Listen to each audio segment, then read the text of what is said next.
Mai sha da masu saidawa ba ku nemi zama na lafiya ba, ba faina ce da matsala ba, ko ba a ce maku suna kisa ba. Daɗin kayan da duka ake sha na maye ba za su kai zuma ba.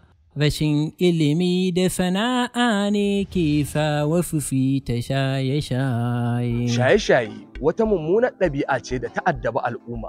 Ya kai ɗan uwana matashi, me yasa za ka zaɓi gurɓata rayuwarka ta hanyar shan kayan maye?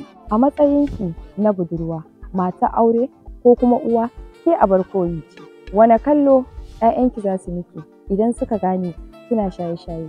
Iyaye sai kun tashi tsaye akan 'ya'yanku. Kada ku kyamace su ko ku tsangwame su don suna shaye-shaye. Ku janyo su jikinku ku zauna da su.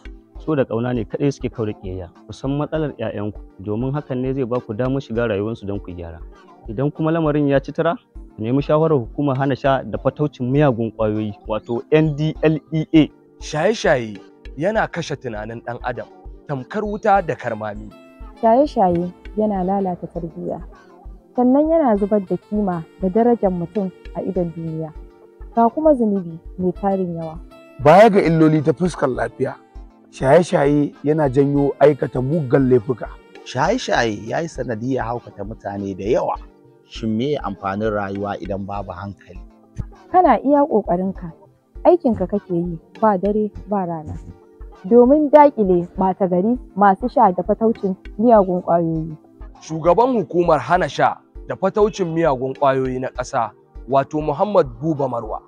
Wannan saƙo ne daga mai girma Distinguished Sanata Abdulrahman Buba Kwacham, Director HPBDR Nigeria. Ku tashi mu yaƙi shaye-shaye a ƙasar nan don mu kau da ɓanna. NDLEA ke kiranmu, saƙon Buba Marwa mun faɗa maku don Allah a daina shaye-shaye.